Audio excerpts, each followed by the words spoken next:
వాళ్ళంటూ ఏమైనా జాగ్రత్త పడవలసిన అవసరం ఉంటే పాండవుల్ని పట్టుకోవాలని చాలా తొందరపడిపోవలసి వస్తే, చాలా జాగరూకులై ఉండవలసి వస్తే వాళ్ళు ఇప్పుడు ఉండాలి 12 ఏళ్ళు అయిపోయాక.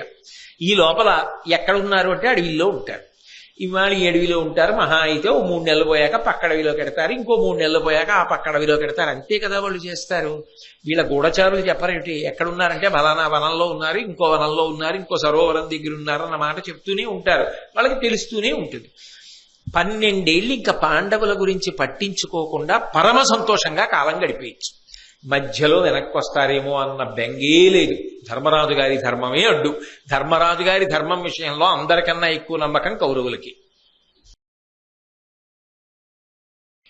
కర్ణుడి మనసులో ఉండేటటువంటి ప్రధానమైన కోరిక, ఏ కారణము చేత కూడా కౌరవులకు పాండవులకు మైత్రి పొసగడానికి వీల్లేదు. యుద్ధము జరగాలనేటటువంటిది ఎప్పుడు ప్రబలమైన కోరిక. ఎందుకంటే యుద్ధం జరిగితే తను అర్జునుడితో యుద్ధం చేయడానికి అవకాశం వస్తుంది. వచ్చిందిగా ఇంతకుముందు ద్రౌపదీదేవి స్వయంవరం సమయంలో వచ్చిందిగా.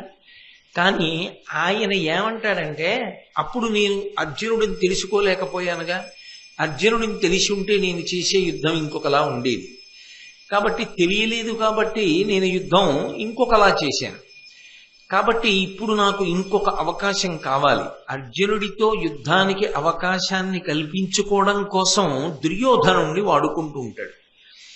కర్ణుడు సామాన్యుడేం కాడు. దుర్యోధనుణ్ణి పావుగా వాడుకుని ఎన్ని మాటలు వీలైతే అన్ని మాటలు పాండవుల మీద కాలు దువ్వి అర్జునుణ్ణి ఓడించినటువంటి వాడు కర్ణుడు అన్న కీర్తి పొందాలన్నది ఆయన ఉద్దేశ్యం. అందుకే దుర్యోధనుడు చెప్పినటువంటి పన్నాగాన్ని కర్ణుడు అంగీకరించలేదు. ఆర్యవృత్తుండు రాజాన్వయ సమ్మతుండు అభిమత సంబంధుండైన వాడు గుణవంతులగుచున్న కొడుకులు కలవాడు పాంచాలుడు ఏల అప్పాండు సుతుల వినయ సంపున్నల విడుచువాడగు. ద్రుపదుడు తెలివి తక్కువ వాడు కాదు కదా దుర్యోధన. మంచి వినయ సంపన్నులైనటువంటి కొడుకులు కలిగిన వాడు, చాలా చక్కటి ప్రవర్తన కలిగినటువంటి వాడు, ఆయనతోటి అనుబంధమున్న వారందరి చేత మెచ్చుకోదగినటువంటి శీలవైభవమున్నవాడు.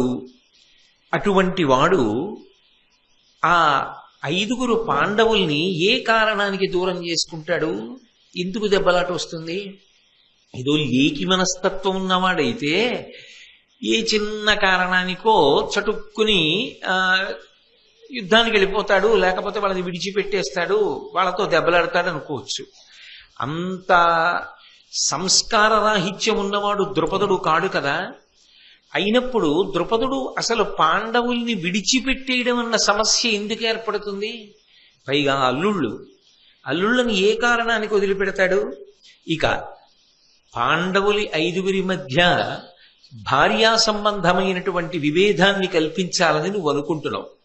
అది ఎప్పుడు పొసగుతుంది? భార్యకి భర్త మీద అసంతృప్తి ఉంటే. అసలు ద్రౌపదీదేవి గొప్ప సౌశీల్యవతి, మహాపతివ్రత. ఆమెకి ఎందుకు అలా అమర్షము భర్తల మీద ఏర్పడుతుంది? పైగా 5 భర్తలతో ఉండడం ద్రౌపదికి ఇష్టం. ఎందుకంటుంటాడంటే ఆ మాట, ద్రౌపదీదేవిని వెనకేసుకురావడం కానీ ద్రౌపదీదేవిని పొగడడం కానీ కర్ణుడికి అంత ఇష్టమైన విషయం కాదు. ఎందుకు ఇష్టం కాదు అంటే, ద్రుపదుడు యజ్ఞం చేసినప్పుడు అర్జునునికి ఇల్లాలయ్యేటటువంటి పిల్ల యజ్ఞకుండం నుంచి ఆవిర్భవించాలి, ఆమె అయోనిజగానే వచ్చి అర్జునుడికి ఇల్లాలు కావాలి అని సంకల్పం చేసి యజ్ఞం చేశాడు. ఆమె యజ్ఞకుండం నుంచి ఆవిర్భవించింది. అర్జునుడు లక్క ఇంట్లో తగలబడిపోయాడు అనుకున్నారు, కానీ ఆ అర్జునుడు క్షేమంగా ఉన్నాడు. ద్రౌపదీదేవికి భర్త అయ్యాడు.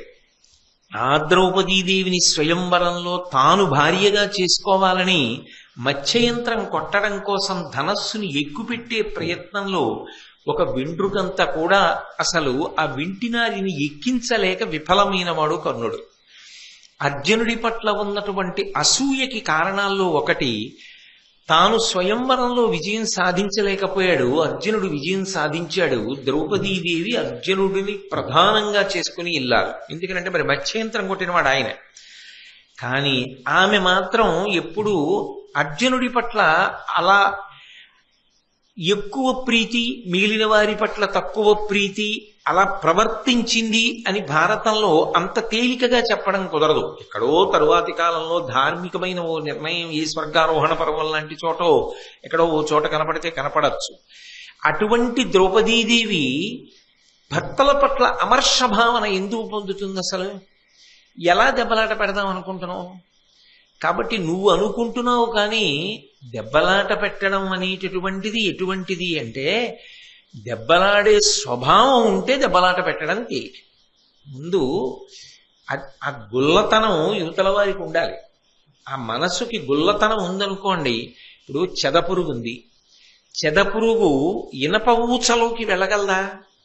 ఇనప ఊచని గుల్లబారేటట్టు చేయగలదా? చెయ్యదు. ఎందుకంటే ఇనుము చెదపురుగు తనలోకి రావడాన్ని అంగీకరించదు. ఇనప ముక్క ఎలా ఉంటుందో టేకుకర్ర అలా ఉంటుంది. కానీ టేకుకర్ర ఏం చేస్తుందంటే చెదపురుగుకు అవకాశం ఇస్తుంది. ఇక గుమ్మంలాగే ఉంటుంది, లోపల గుల్లబారిపోతుంది. లోపలికి రానిచ్చారనుకోండి, దెబ్బలాట పెట్టే స్వభావం ఉన్నవాడు మీ జీవితంలో జోక్యం చేసుకోవడానికి అనుమతించగలిగినటువంటి బలహీనత మీకుంటే వాడు దెబ్బలాట పెట్టగలడు.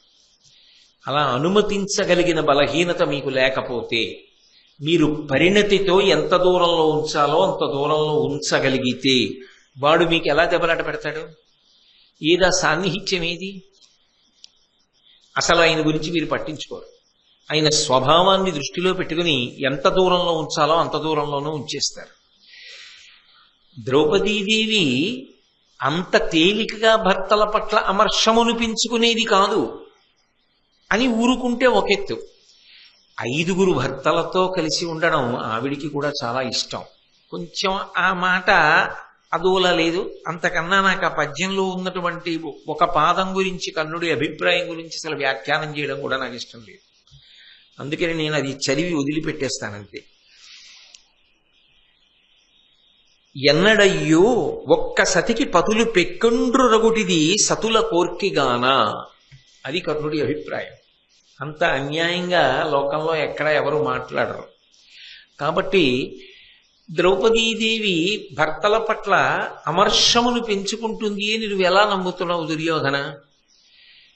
అది నమ్మడానికి వీల్లేదు. కాబట్టి నువ్వు అనుకున్న మార్గంలో పాండవుల్ని పాడు చేయడం సాధ్యం కాదు. మరి ఎలా పాడు చేయగలం అంటావా? ఒకే ఒక్క మార్గం ఉంది. ప్రతాపం, పరాక్రమం. నేనున్నాను కదా, యుద్ధం ప్రకటించు, అర్జునుడిని చంపేస్తాను. ఏమిటో అంత తేలికన్నట్టు చెప్తుంటాడు. నేను అర్జునుడిని చంపేస్తాను, చంపేయగానే పాండవులు నిరాధారం అయిపోతారు. ఇంకెంతసేపు? పాండవులలో అర్జునుడు పోయిన తర్వాత పాండవులు ఉంటే ఎంత, ఊడిపోతే ఎంత? ఇక నీకు శాశ్వతంగా ఆ శత్రుత్వం పోయినట్టే. ఇంక నిన్ను వాళ్ళు ఏం చేయలేరు. పైగా ఇంత దెబ్బ తిన్న తర్వాత ద్రౌపదుడు కట్టుకోగలడా? అప్పుడు ద్రౌపదుడిని చంపేస్తాం. పాండవ పక్షాన ఎవరు నిలబడ్డారో వాళ్ళందరినీ కూడా నిశ్శేషంగా చంపేస్తాం. ఇక నీకు నిష్కంటకం. ఇక నువ్వు సార్వభౌముడివి. ఈ భూమినంతటినీ ఏలుకోవచ్చు. పైగా నీకొకటి చెప్పనా? అసలు మనకి కుట్రలో కుతంత్రాలు ఎందుకు?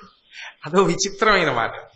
అసలు వాళ్ళు కూర్చునేదే ఎందుకు, వాళ్ళు మాట్లాడుకునేదే ఎందుకు? పైగా మనం అసలు కుట్రలు, కుతంత్రాలు, అధర్మం అన్న మాటలు మనకెందుకు? మనకి దానితో సంబంధమే ఉంది. దేవేంద్రుడు 3 లోకాల్ని గెలిచి పరిపాలించాడు అంటే పరాక్రమంతో కదా, వజ్రాయుధాన్ని ఉపయోగించి కదా. భరతుడు భూమండలాన్ని అంతటినీ పరిపాలించాడు అంటే కేవలము పరాక్రమమును ఆధారం చేసుకుని కదా. పరాక్రమము సాధనం. రాజులు పరాక్రమం ద్వారా ఏదైనా సాధించాలి. ఆ పరాక్రమానికి మనకేం లోటు? ఇంత పరాక్రమం మనకుండగా పాండవులు మనకి శత్రువులు. కాబట్టి యుద్ధం ప్రకటన చేసేయి, మనం వెళ్ళి చంపేద్దాం. చంపేస్తే రాజ్యం నిష్కంటకమైపోతుంది. ఈ అఖండ భూమండలానికి సార్వభౌముడవై హాయిగా పరిపాలన చేయి.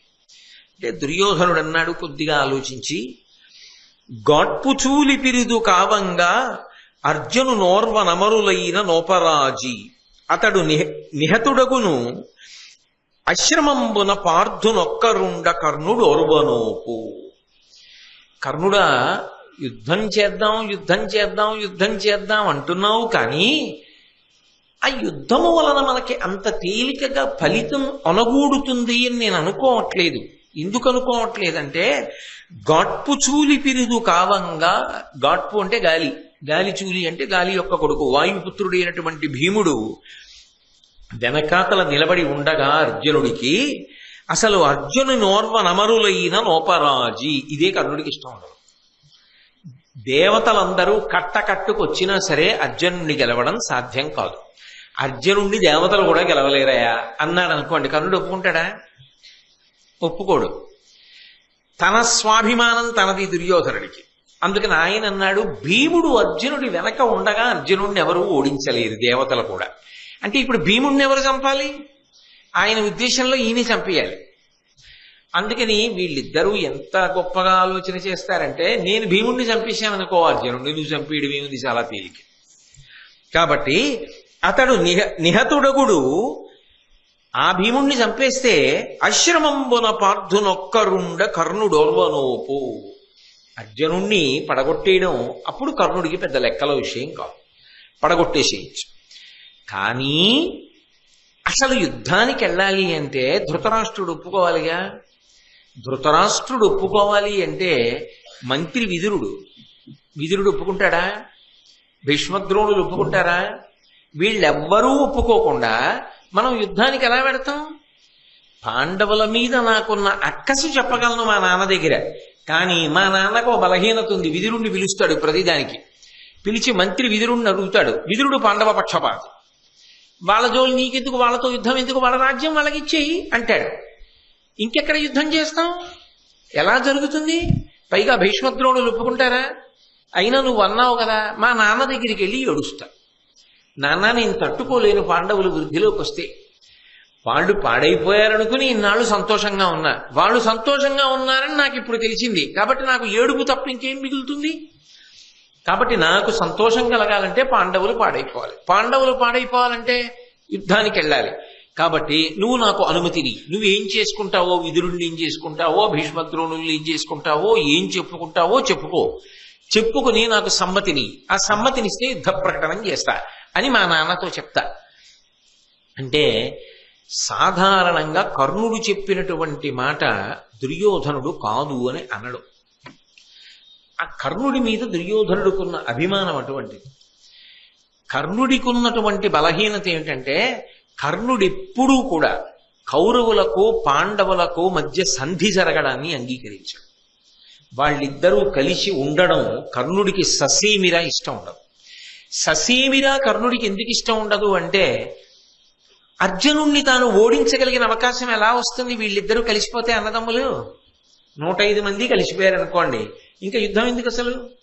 దుర్యోధనుడికి యుద్ధం అవసరం లేదు. దుర్యోధనుడికి యుద్ధం అవసరం లేనప్పుడు తన అవసరం లేదు. అప్పుడు తన అర్జునుడి మీద యుద్ధం చెయ్యలేడు. తను ఇప్పటిదాకా ఒక్కసారి కూడా అర్జునుడిని గెలవలేదు. అర్జునుణ్ణి గెలవాలని ఆయన కోరిక. అర్జునుణ్ణి గెలవాలంటే యుద్ధం రావాలి. యుద్ధం రావాలంటే కౌరవులకు పాండవులకు మధ్య సంధి పొసగకూడదు. అసలు వాళ్ళిద్దరి మధ్య ప్రేమాభిమానాలు ఏర్పడకూడదు. అందుకే కర్ణుడు ఎప్పుడు మాట్లాడినా ఆంతరమునందు ఈ అభిప్రాయం ఉంటుంది. అయితే మీరు ఒకటి ఆలోచించండి, దానివల్ల కర్ణుడు చెడ్డవాడా, కర్ణుడు మంచివాడా? అంటే కర్ణుడు చెడ్డవాడు, కర్ణుడు మంచివాడు కూడా. ఎందుకని అంటే, అటువంటి అభిప్రాయంతో ఉండడం, అన్నదమ్ముల మధ్య భేదాభిప్రాయాలు ఏర్పాటు చెయ్యడం, ఎప్పటికీ అన్నదమ్ములు కలిసి ఉండకుండా చూడడం, అన్నదమ్ముల మధ్య యుద్ధం జరిగితే నాకు అర్జునుడితో యుద్ధం చేసే అవకాశం వస్తే, నేను అర్జునుడిని ఓడిస్తే నేను జగదేక వీరుణ్ణై కీర్తి సంపాదిస్తాననేటటువంటి పేరాశ మనసులో పెట్టుకోవడం ఖచ్చితంగా నింద్యం. కానీ కర్ణుడికి ఆ ఆలోచన లేకపోతే, అలా కౌరవుల్ని పాండవుల్ని దూరం చేయకపోతే అసలు మహాభారత యుద్ధం ఎందుకు జరుగుతుంది? మహాభారత యుద్ధం జరగకపోతే అధర్మాత్ములందరూ ఎలా మడిసిపోతారు? అలా పడిపోకపోతే నరనారాయణుల యొక్క అవతార ప్రయోజనం ఎలా నడుస్తుంది? అందుకని కర్ణుడు లేని భారతం ఎలా ఉంది? అసలు కర్ణుడు లేని భారతం ఉండే అవకాశం లేదు. కర్ణుడు లేకపోతే అసలు భారతం నడవదు. అందుకే కర్ణుడంత ప్రధానుడయ్యాడు. కర్ణుడు ఒకవైపు వ్యతిరేక కోణం పోషిస్తున్నట్టుగా కనపడుతుంది. నిజానికి కర్ణుడు చేసినటువంటి పనులన్నీ దేనికి పనికొచ్చాయంటే నరనారాయణుల యొక్క అవతార ప్రయోజనం పూర్తవడానికి పనికొచ్చాయి. తాను చేద్దామనుకున్నదొకటి, తాను చేసింది వేరొకటి. యథార్థమునకు ఆయన అర్జునుడితో యుద్ధం చేద్దాం అనేటటువంటి కోర్కెని పొంది ఉండి దుర్యోధనుణ్ణి రెచ్చగొట్టడం ధర్మ సంస్థాపనకు మార్గమైంది. ఏ ఒక్క రోజునైనా కర్ణుడు దుర్యోధనుణ్ణి అర్జునుణ్ణి పడగొట్టడం అంత తేలికైన విషయం కాదయా. అంత తేలిగ్గా అర్జునుణ్ణి చంపేస్తానని ఎలా అనుకుంటున్నావు? అర్జునుడు నా చేతిలో పోవచ్చు, నేను అర్జునుడి చేతిలో పోవచ్చు. ఆయన అంత సామాన్యమైన వీరుడు కాడు. కాబట్టి జయాపజయములు విధి నిర్ణీతములు అని కర్ణుడు అని ఉంటే దుర్యోధనుడు ఆ ఒక్క మాటకి పాతాళంలోకి జారిపోతాడు. ఇక యుద్ధానికి వెళ్ళే ధైర్యం చేయడు. ఆయన యుద్ధానికి వెళ్ళే ధైర్యం చేశాడు అంటే దానికి ప్రధాన కారణం ఎప్పటికప్పుడే యుద్ధం రాని అర్జునుడిని నేను చంపేస్తాను ఆ మాట కర్ణుడు అంటూ ఉండబట్టి ఎప్పటికప్పుడే ఈసారి అవ్వలేదు కానీ ఆసారి చేస్తాడేమో అన్న ఆశ అలాగే ఉండిపోయింది దుర్యోధనుడికి. ఆయన లెక్క ఏమిటంటే 5గురిలో లెక్క పెట్టవలసిన వాళ్ళు ఇద్దరే, భీముడు అర్జునుడు. భీముడిని నేను చంపేస్తా, అర్జునుడిని ఆయన చంపేస్తాడు. మేము యుద్ధం ప్రకటించడం ఒకటే తర్వాయి. ఎందుకు ప్రకటించలేము? ఇగో వీళ్ళు అడ్డు అంతే. ఇద్దరికీ అదే అభిప్రాయం. ఈయన కోణం ఒకటి, ఆయన కోణం ఒకటి. కానీ ఇద్దరూ మహాభారత యుద్ధానికి మాత్రం కారణమవుతారు. అందుకే కౌరవులు పాండవులు ఎప్పటికీ కలుసుకోనంత దూరం జరిగిపోవడానికి కారణం ఎవరయ్యారంటే మధ్యలో కర్ణుడయ్యాడు. ఇక కలపడం సాధ్యం కాదు ఎవరికి, అంత దూరం జరిపాడు. ఒక్కొక్క ప్రయత్నంలో కురుపాండవులు అంత దూరం అయిపోయారు. కాబట్టి కర్ణుడితో కలిసి ధృతరాష్ట్రుడి దగ్గరికి వెళ్ళాడు. ధృతరాష్ట్రుడు చాలా చాలా తెలివైనవాడు. ఆయన మనసులో కోరిక కూడా దుర్యోధనుడి మనసులో కోరికే. పాండవులు బాగుండాలని గాని పాండవులకు రాజ్యం ఇవ్వాలని గాని ధృతరాష్ట్రుడికి ఏ కోశాన ఉండదు. పాండవులు వృద్ధిలోకి రావడం ధృతరాష్ట్రుడికి ససేమిరా అంగీకారయోగ్యం కాదు. కానీ దుర్యోధనుడే అంత తేలికగా బయటపడ్డాడు. ఏదైనా చేసేటప్పుడు తన మర్యాద పోకుండా చూసుకుంటూ ఉంటాడు. పైకి ఎంతో మంచిగా ఉంటాడు, లోపల ఎంత దుష్ట భావననైనా దాచిపెట్టగలడు. అది ధృతరాష్ట్రుడి యొక్క శీలం. కాబట్టి ఆయన ఏమీ తెలియనట్టు ముందు భీష్మద్రోణుల్ని పిలిచాడు. పెద్దవాళ్ళు కదూ, భీష్మద్రోణులు ఎందుకు అంగీకరించారు. పాండవులు బాగుంటే నువ్వు సంతోషించాలి, పెద్ద తండ్రివి. నీ తమ్ముడి బిడ్డలు వాళ్ళు బాగున్నారని నీకు తెలిసింది, శుభవార్త కదా. దానికి వాళ్ళ మీద యుద్ధానికి వెళ్ళవలసిన అవసరం ఏమిటి? అసలు దేనికి యుద్ధం వాళ్ళతోటి? నీకు 105 మంది బిడ్డలు అనుకోవాలి. వాళ్ళ రాజ్యం వాళ్ళకి ఇచ్చేయి, నీ బిడ్డల రాజ్యం నీ బిడ్డలకి ఇచ్చేయి. అందరూ కలిసి ఉండాలి. దానికోసం నువ్వు ప్రయత్నం చెయ్యాలి. కానీ అసలు వాళ్ళ మీద యుద్ధ ప్రకటన చేయవలసిన అవసరం ఏమిటి? ఆ మాటే చెప్తాడు భీష్ముడు. భారతంలో గమ్మత్తు ఏంటంటే భీష్ముడంటే అపారమైన గౌరవం ఉన్న ద్రోణుడు భీష్ముడికి చెప్తే అదే చెప్తాడు.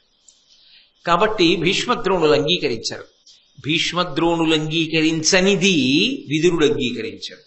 భీష్మద్రోణ విదురులు అంగీకరించనిది ధృతరాష్ట్రుడికి చెయ్యాలనున్నా చెయ్యలేడు. ఈ చెయ్యలేనప్పుడు దుర్యోధనుడికి కోరిక తీరదు. దుర్యోధనుడి కోరిక తీరడానికి వీళ్ళు ముగ్గురు అడ్డొస్తున్నారన్న కక్ష దుర్యోధనుడితో సమానంగా ఉన్నవాడు ఎవరంటే కర్ణుడు. ఎందుకంటే వీళ్ళ వల్ల యుద్ధం రావట్ల, వీళ్ళు అడ్డుకుంటున్నారు. వీళ్ళ పెద్దరికం అడ్డొచ్చేస్తోంది. వీళ్ళు అడ్డొచ్చేయడం వల్ల ఏమవుతోందంటే యుద్ధం జరగదు. యుద్ధం జరగకపోతే నాకు అర్జునుడితో యుద్ధం చేసే అవకాశం దొరకట్ల. దొరికినప్పుడు ఏం చేస్తాడు? గెలవడం. పోని మనం గెలవలేమని నిర్ణయానికి రాడు. ఆయన పెంచుకున్న మాత్సర్యం అది. కానీ ఒక్కటి బాగా మళ్ళీ జ్ఞాపకం పెట్టుకుంటుండండి, కర్ణుడు అలా ఉండకపోతే అసలు భారతం నడవదు. అందుకే కర్ణుడే భారతం అన్న గుడారానికి అంతటికీ కూడా మూలస్తంభం. వ్యతిరేక కోణంలో పనిచేస్తూ ఉంటాడు. కానీ అది నిజానికి నరనారాయణుల యొక్క అవతార ప్రయోజనానికి కారణమవుతూ ఉంటుంది. భీష్మద్రోణులు ఎప్పుడైతే అంగీకరించలేదో దుర్యోధనుడు మాట్లాడాలి, ధృతరాష్ట్రుడు మాట్లాడాలి. కానీ కర్ణుడు మాట్లాడాడు. అంటే ఒక్కొక్క చోట ఒక్కొక్కరు మాట్లాడారు అంటే అది మాట్లాడిన వాడికి ఉన్నటువంటి స్వేచ్ఛ కన్నా స్వాతంత్ర్యం కన్నా ఆయన అలా ప్రవర్తించి మాట్లాడితే అంత స్వేచ్ఛ ఇచ్చిన వాడెవరు, అంత స్వాతంత్ర్యం ఇచ్చిన వాడెవరు అన్నది ప్రశ్న అవుతుంది కాదు. ఆయన దగ్గర ఉండగా, ఆయనతో మాట్లాడుతుండగా వాడెవరండి వచ్చి అలా మాట్లాడుతున్నాడు? అంత స్వాతంత్ర్యం ఎలా వచ్చింది అతనికి? అతనెవరు మధ్యలో జోక్యం చేసుకుని అలా మాట్లాడుతున్నాడు అంటారా అనరా? ఓ పెద్ద ఆయన దగ్గరికి వెళ్ళి మీరు మాట్లాడుతున్నారు, అవతల పెద్దవారు ఏదో మాట్లాడుతున్నారు, మధ్యలో లేచి తగుదునమ్మా అని ఎవడో ఇష్టం వచ్చినట్లు మాట్లాడేస్తున్నాడు అనుకోండి, వెంటనే ఏమంటారు? అంత స్వాతంత్ర్యం ఎక్కడిది అన్న ప్రశ్న వస్తుందా రాదా? అది మంచి మాటలు జరిగినంత కాలం అలా ఉండదు, కానీ అది 10 మంది అంగీకరించడానికి సాధ్యం కాని విషయం అయితే అప్పుడు ఇటువంటి సమస్యలన్నీ ఉత్పన్నం అవుతాయి. అప్పుడు ఏం చేస్తారంటే ఆ ఒక్క మాటని బట్టి అవతలవాడు ఉన్నటువంటి స్థితిని లెక్క కడతారు. అబ్బో అంత జోక్యం చేసుకుని అంత లెక్క మాట్లాడుతున్నాడంటే ఇప్పుడు ఆయన దగ్గర ఈయన పరపతి అంత పెరిగిందనమాట, ఆయన అంత స్వాతంత్ర్యం ఇచ్చారనమాట ఈయనకి అంటారా అనరా? భీష్మద్రోణులు మాట్లాడుతుంటే కర్ణుడు ఏమన్నాడంటే, ముదుసళులు తమ కిమ్ముగా చదివికొండ్రుగాక పతులకు హితమకు కర్జమేల యొలసి చెప్పదురు, అహితు కలిపికొనుట ధర్మువని ఇది నయ విరుద్ధంబు కాదే. ఈ ముసలాళ్ళు వీళ్ళకిష్టమైందే మాట్లాడతారు, అంత మాట అనడమే. భీష్మద్రోణులు ఇద్దరినీ ఉద్దేశించి, ద్రోణుడు గురువు గారు, భీష్ముడు ఆ వంశాన్నంతటినీ నిలబెట్టిన మహాపురుషుడు, రాజ్యం అయింది నిజానికి. అటువంటి భీష్ముడి పట్ల ధృతరాష్ట్రుడే భయంగా ఉంటాడు.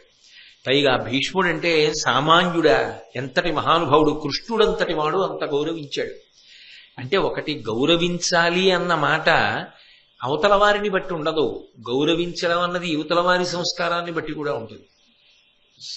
గౌరవించవలసిన అవసరం అక్కర్లేనిది దేన్నైనా గౌరవించాలి కదా. అన్నీ గౌరవించాలనే ఎక్కడుంటుందండి? అది ఒక్కొక్కసారి ఏమవుతుందంటే సంస్కారాన్ని బట్టి కూడా ఉంటుంది. ఎందుకనంటే అమాయకత్వం కానీ, తెలియనితనం కానీ, అజ్ఞానం కానీ, అహంకారం కానీ చాలా అధికంగా ఉన్నాయనుకోండి, అప్పుడు అవతల వారి గొప్పతనం తెలుసుకోవాలి అనేది కూడా మనం స్థాపించడం సాధ్యం కాదు. ఓ మనవడు ఉన్నాడు, వాడికి ఏం తెలియదు, ప్రాయం అమాయకత్వం. ఆ అమాయకత్వంలో ఉన్నవాడు తాతగారు ఎంత విద్వాంసుడైతే మాత్రం వాడు ఆ తాత పక్కన నిలబడి కాలెత్తి తాత కాలుని కాలు పెట్టి తంతు, తాత తాత తాత అని కాలు పెట్టి తంతు పిలుస్తాడు. తాత మనవాడు తంతున్నాడు తన్ని అని తెలుసు, తాత వాడి బుగ్గలు పట్టుకుని ఏం నాన్న అంటాడు. కోడలు చూసి తప్పు, తాతగారిని అలా తన్నకూడదు, తాతగా చేసి పెట్టు, తాతగారిని అలా తన్నొచ్చా అంటుంది. అమాయకత్వం అజ్ఞానం ఎక్కువ ఉందనుకోండి, అప్పుడు కూడా ఎదుటివారిని గౌరవించాలి అన్నది తెలియదు. అహంకారం ఎక్కువ ఉందనుకోండి, అప్పుడు కూడా తెలియదు. అహంకారం ఉంటే ఎప్పుడు నేను గొప్పవాడిని అనుకుంటాడు, కానీ అవతలవాడి గొప్పతనాన్ని అసలు లెక్క కట్టగలిగినంత అవకాశం ఎలా ఉంటుంది? అప్పుడు అహంకారం కూడా అవతల వారి గౌరవాన్ని చెప్పనివ్వదు. కర్ణుడు అమాయకుడా? కర్ణుడు ఏమీ తెలియని తాత దగ్గర మనవళ్ళంటి వాడా? ఇందాక నేను చెప్పిన ఉపమానానికి సరిపోతాడా? సరిపోడు. అన్నీ తెలిసిన్నవాడు. భీష్మద్రోణులు ఎవరో తెలిసిన్నవాడు. అటువంటి భీష్మద్రోణులకు వినా అసలు పాండవులతో యుద్ధానికి కౌరవులు వెళ్ళొచ్చా వెళ్ళకూడదా అన్న విషయంలో స్వతంత్రంగా సలహా చెప్పగలిగిన అధికారం అక్కడ ఇంకెవరికి ఉందా? అంతఃపురంలో వాళ్ళకే కదా ఉంది. ఉన్నప్పుడు వాళ్ళు మరి సలహా చెప్పరా? చెప్తున్నప్పుడు ఈ ముసలాళ్ళు అని అనడమే. అలా అన్నాడు అంటే ఇప్పుడు కర్ణుడు ఏ స్థాయికి వెళ్ళాడని గుర్తు. అహంకారం బాగా పెరిగిపోయింది కర్ణుడిలో. దేని చేత పెరిగిపోయింది? దుర్యోధనుని యొక్క దుర్యోధనుడు తనని అన్ని వేళలా సమర్థిస్తాడు అనేటటువంటి ధైర్యం అలా తయారై, వీళ్ళ లెక్క నాకేంటి, దుర్యోధనుడు నన్ను సమర్థిస్తాడు. కాబట్టి భీష్మద్రోణులను ఎంత మాట అనగలిగాడంటే, ముదుసళులు తమకిమ్ముగా చదివికొండ్రుగాక. ఈ ముసలాళ్ళు వాళ్ళకిష్టమైన మాటలే మాట్లాడతారు, వాళ్ళకి ఇంకొక విషయం అక్కర్లేదు. పతులకు హితమగు కజ్జమేలా చెప్పారు, ఒలసి చెప్పదురు, వాళ్ళు పతులు అంటే రాజులకు ఇష్టమైన పని వాళ్ళు ఎందుకు చెప్తారు? వీళ్ళు చెప్పింది ఏమైనా బాగుందా అసలు? ఎందుకని అంటే అహితుల కలిపి కొనుట ధర్మమని, ఇది నయ విరుద్ధంబు కాదే. పాండవులు కౌరవుల యొక్క హితం కోరేవాళ్ళ? ధర్మరాజు గాని, భీముడు గాని, అర్జునుడు గాని, నకులుడు గాని, సహదేవుడు గాని దుర్యోధనుడు యొక్క మేలు కోరుకుంటారా? వాళ్ళు కోరుకుంటారో కోరుకోరో భీష్ముడికి తెలుసు. వాళ్ళు కోరేవాళ్ళో కోరని వాళ్ళో ద్రోణుడికి తెలుసు. కోరేవాళ్ళో కోరని వాళ్ళో విదురుడికి తెలుసు. కర్ణుడికి ఏం తెలుసు? వాళ్ళు ఎప్పటి నుంచి ఉన్నవాళ్ళు, వాళ్ళ అనుభవం ఏమిటి, వాళ్ళ ఆప్యాయతలు ఏమిటి, వాళ్ళ అనుబంధాలు ఏమిటి, ఇవేమీ అక్కర్లేకుండా కర్ణుడు మాట్లాడుతూ అంటాడు, అటువంటిది ఆ అహితులు వీళ్ళ యొక్క ప్రీతిని అభ్యున్నతిని కోరని పాండవులు కౌరవుల యొక్క ఉన్నతిని వాళ్ళు వార్చరు. అదే అక్కడ నిజంగా కౌరవుల ఉన్నతిని పాండవులు వార్చట్లేదా, పాండవుల ఉన్నతిని కౌరవులు వార్చట్లేదా అంటే మారుస్తున్నాడు. అది ఇచ్ఛాపూర్వకంగా తన కోరిక జరగట్లేదన్న అక్కసుతో మాట్లాడుతున్న మాటే కదా. సత్యాన్ని మార్చాడా లేదా? కథాగమనంలో తెలుస్తూనే ఉంది కదా. ఎవరు ఎవరి ఉన్నతిని చూసి ఏడ్చి సమావేశం పెట్టుకుని మాట్లాడుకుని వచ్చారు? దుర్యోధనాదులే కదా అలా సమావేశం పెట్టుకుని మాట్లాడుకున్న వాళ్ళు. ఏడాది నుంచి అక్కడున్న వాళ్ళు వాళ్ళ యొక్క ఉనికిని బయట పెట్టుకున్నారా? మా రాజ్యం మాకు ఇమ్మని అడిగారా? అడగలేదుగా. కాబట్టి అటువంటి అహితులను కలుపుకోండి కలుపుకోండి అని వీళ్ళు చెప్తున్నారు కదా ఈ ముసలాళ్ళు. ఇది న్యాయ విరుద్ధం కాదా అంటే కర్ణుడు ఆ స్థాయికి ఎదిగాడు దుర్యోధనుడి దగ్గర. అంటే ఆ పద్యం ద్వారా ఆ మాట ద్వారా ఏమర్థం చేసుకోమని అంటే కర్ణుడు అంతఃపురంలో దుర్యోధనుడి దగ్గర ఎంత సాన్నిహిత్యాన్ని ఇవాళ సంపాదించగలిగాడు. వాళ్ళిద్దరి మధ్య స్నేహం ఎంత బాగా అంటుకుపోయింది. ఒకరి మాట ఒకరు కాదనరు. అంత స్థాయికి వెళ్ళిపోయిందంటే కర్ణుడి మనసులో ఎప్పుడూ ఒకటే ఆలోచన, నేను చెప్పిన మాటకి నేను చేసిన పనికి దుర్యోధనుడు సంతోషిస్తాడా? ఇప్పుడు అలా ఆలోచన చేయడంలో అన్ని సందర్భాలలో అని చెప్పడం సాధ్యం కాదు, కానీ కొన్ని కొన్ని సందర్భాలలో మాత్రం అధర్మం వైపుకి ఒరిగిపోయాడా లేదా? అయితే ఇలా ఉండకపోతే ఇద్దరి మధ్య దూరం జరగడం కష్టం కదా. ఆ దూరం జరుగుతూ ఉండాలి. కౌరవ పాండవుల మధ్య దూరం తరగకూడదు, పెరగాలి. ఎంత పెరిగితే ఆఖరణ అంత పెద్ద యుద్ధం జరుగుతుంది. అంత పెద్ద యుద్ధం జరిగితే అధర్మము నశించి ధర్మము స్థాపింపబడుతుంది.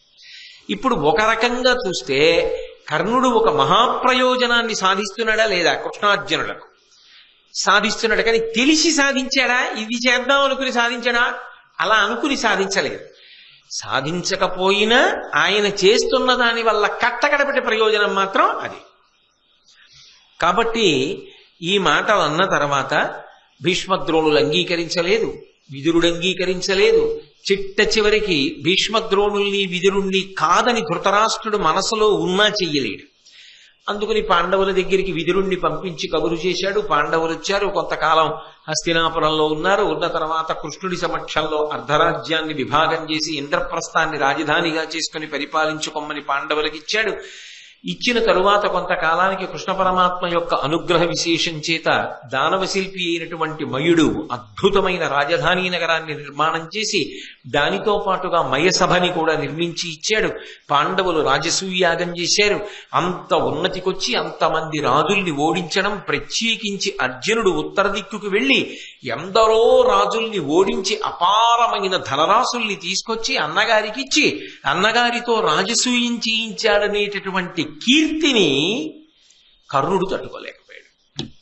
ఇద్దరికీ మరి ఎప్పుడు పడదగా. అర్జునుడి యొక్క కదలికలు గమనిస్తూ ఉంటాడు. అర్జునుడి ఉన్నతి ఓర్వలేడు. కాబట్టి అయిపోయిన తర్వాత ఏదో తిరిగి వచ్చారు. తిరిగి వచ్చిన తరువాత దుర్యోధనుడి ఆలోచన ఎప్పుడు ఏముంటుంది? దానికి తోడు అక్కడ భంగపాటు జరిగింది. పాండవ రాజ్యాన్ని ఎలా కబళించాలి, ఎలా పాండవుల్ని అవమానించాలి, దానికి తోడు శకుని బయలుదేరాడు. వాళ్ళని ద్యూతానికి ఆహ్వానించు, మాయాద్యూతంలో నీకు నేను ఏ విధమైన ఇబ్బంది లేకుండా పాండవ సామ్రాజ్యాన్ని సమస్త ఐశ్వర్యాన్ని నీకు ఇప్పించేస్తానన్నాడు. ధర్మరాజు గారిని పిలిచినప్పుడు సభామంటపం నిర్మాణం చేశాం, దాని ప్రారంభోత్సవం అందుకు రెండన్నారు. ఆయన వచ్చి కూర్చున్న తర్వాత కూడా చెప్పాడు, మంచిది కాదు, జూదం ఆడకూడదు, ఏదో చెప్పాడు. కానీ విధి బలీయం, కృష్ణ పరమాత్మ జ్ఞాపకానికి రాలేదు. మీకు నేను కృష్ణుడి గురించి చెప్పానుగా, అందుకని ఆ జూదంలో పాల్గొన్నాడు. అసలు ధర్మరాజు గారు ఒక్కసారి కూడా పందెం వేయలేదు. శకుని పందెం వేయడం మొదలెట్టాడు, ఆఖరి పందెం వరకు శకునే వేశాడు. వడ్డడం ఒకటే ధర్మరాజు చేశాడు. అంటే ఒక్కసారి కూడా ధర్మరాజు గెలిచింది లేదు, ధర్మరాజు గారి చేతికి పావులు వెళ్ళింది లేదు. అసలు ఆయన పాచికలు పట్టుకున్నదల్లా శకునే. ఆయన పందెం చెప్పా, ఈయన వెయ్యాలి, ఈయన గెలవా, ఆయన ఓడిపోను, అంతే. అది చిట్ట చివరికి ఎక్కడ వరకు వెళ్ళిపోయిందంటే ఆ ఉన్మాదం ద్రౌపదీదేవిని వడ్డడం వరకు వెళ్ళిపోయింది.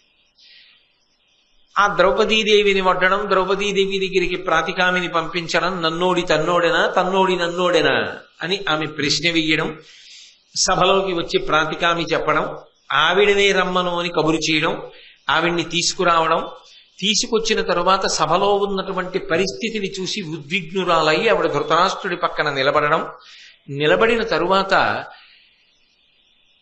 పరిస్థితి చాలా విషమమైనటువంటి స్థితిని సంతరించుకుంటోంది అని గమనించినటువంటి ఆమె, నేను ఇంతమంది ధర్మాత్ములు ఉన్నటువంటి సభలో ప్రశ్న వేశాను, ముందు నా ప్రశ్నకి జవాబు చెప్పించండి. ధర్మరాజు గారు నన్ను ఓడిపోయాక తను ఓడిపోయాడా, తను ఓడిపోయాక నన్ను ఓడిపోయాడా చెప్పండి. నేను కౌరవదాసినా? ఈ ప్రశ్నలకి ముందు జవాబు చెప్పండి. ఈ ప్రశ్నలకి జవాబు ఎవరు చెప్పలేదు.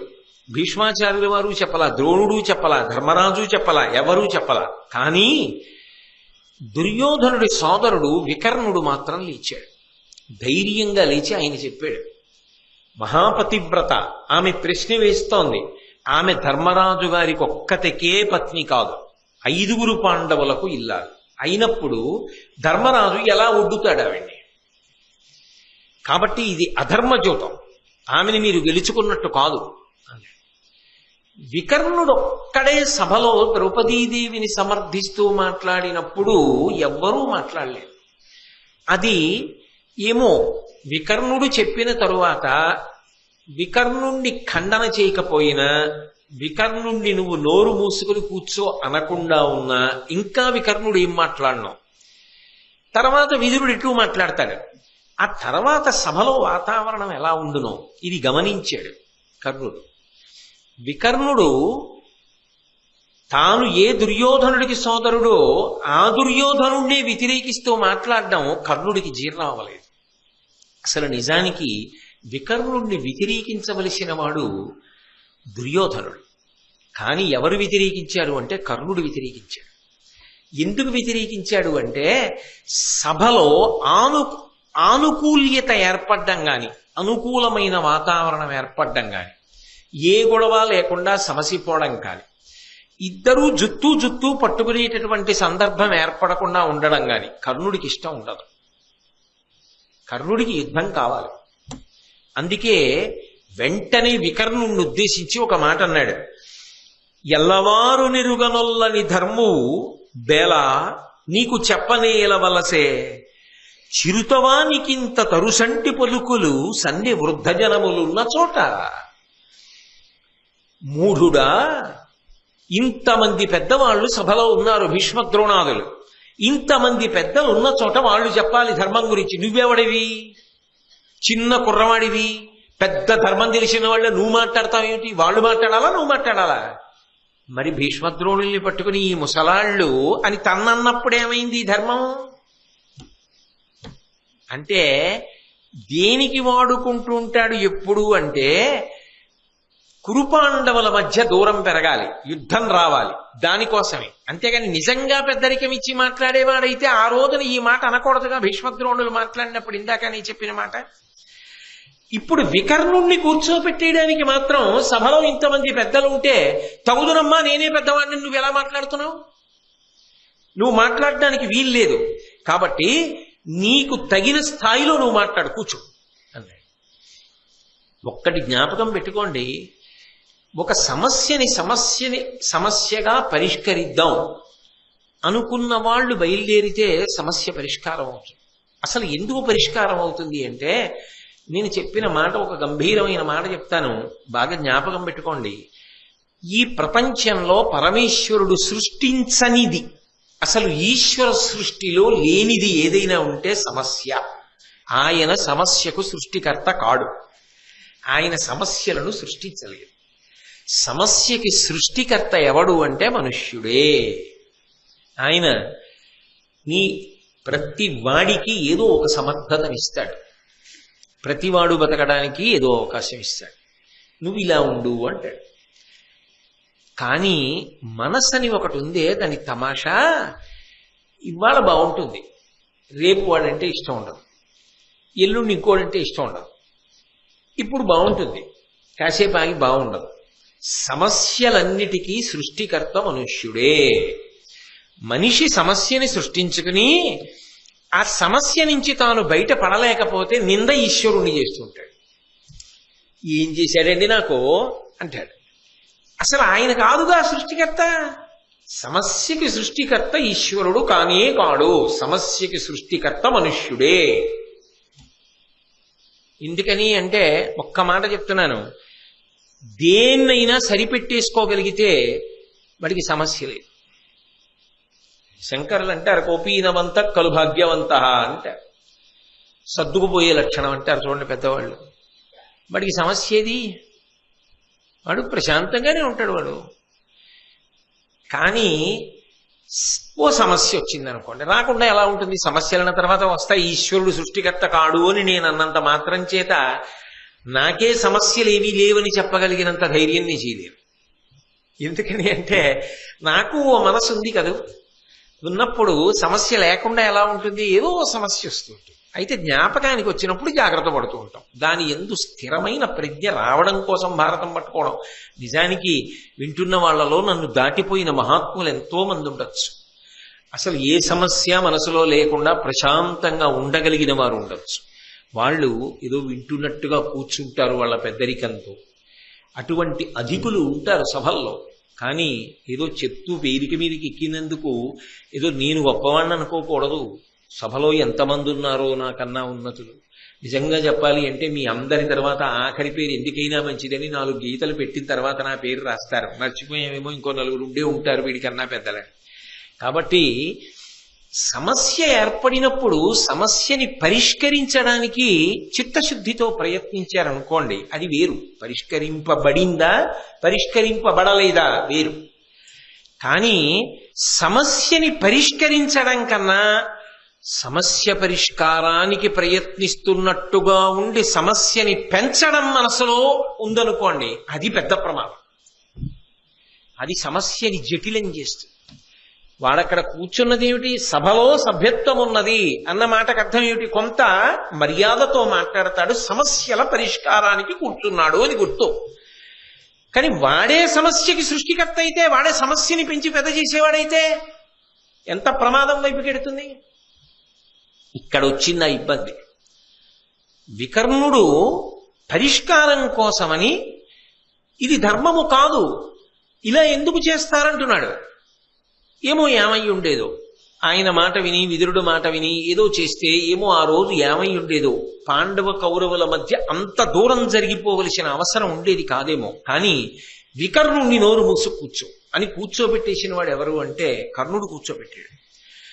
కూర్చోబెట్టేసి ఊరుకుంటే ఇంకొకలా ఉండును. ఈయన ప్రతివాదం వినిపించాడు. త్రికరణ శుద్ధిగా కర్ణుడికి తెలుసు తాను చేస్తున్న వాదన తప్పు, నేను అలా మాట్లాడకూడదు. ఒక పతివ్రతను ఉద్దేశించి, ద్రౌపదీదేవి పతివ్రత, రాజసూయాగంలో అవబృధ స్నానం చేసింది, ధర్మరాజు గారి ఇల్లాలు, పాండవులు అధర్మాత్ములు కారు, క్రమశిక్షణతో కూడిన పరాక్రమమున్నవారన్న విషయం కర్ణుడికి స్పష్టంగా తెలుసు. ఎందుకనంటే అదే కర్ణుడు అనేక పర్యాయములు తర్వాత మాట్లాడుతూ చెప్పాడు, పాండవులు ధర్మాత్ములు, శౌర్యమున్నవారు, క్రమశిక్షణ ఉన్నవారు, దేనికి పడితే దానికి ఉద్రేకపడే స్వభావం ఉన్నవారు కారు అని చెప్పాడు. మరి ఇన్ని తెలుసున్నవాడు ద్రౌపదీదేవిని కించపరిచి మాట్లాడవచ్చా? అంటే ఎందుకు మాట్లాడతాడు అలా అంటే, పరిష్కారం ఏర్పడకూడదు, సమస్య పెద్దది కావాలి. సమస్య పెద్దదైతే యుద్ధం వస్తుంది, యుద్ధం వస్తే తానే అర్జునుడిని చంపాలి, ఆ కీర్తి తనకి రావాలి. అది ఏమిటో ఇంకా మాత్సర్యం అలా ఉండిపోయింది.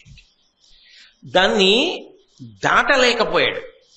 కానీ అదే మహాభారతానికి మహోపకారం చేశాడు. ఆయన తెలియకుండా మహోపకారం చేశాడు.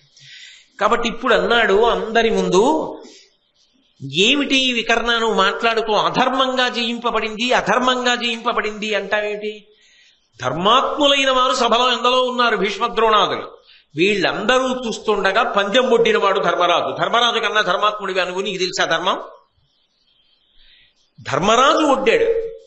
ఆమె ఏకవస్త్ర అంటున్నావు. ఆమె ఏకవస్త్ర అని వెనకేసుకురావలసిన అవసరం ఏం లేదు. ఆమె 5 భర్తలను పొంది ఉంది. ఈ సృష్టిలో భగవంతుడు స్త్రీకి ఒక్క భర్తని విధించాడు. ఈమె తత్శాసనానికి వ్యతిరేకంగా 5 భర్తలని స్వీకరించింది. 5 భర్తలు ఉన్నదాన్ని బంధకి అనవలసి ఉంటుంది. కాబట్టి ఆమె బంధకి. ఆమెని సభలోకి తీసుకొచ్చేటప్పుడు అంత మర్యాదగా ఏం తీసుకురావక్కర్లేదు, బట్టలు విప్పి నగ్నంగా తీసుకొచ్చినా తప్పు లేదు అన్నాడు. ఎంత పెద్ద మాట, ఎంత అన్యాయమైన మాట. అసలు ఆ మాట అనడానికి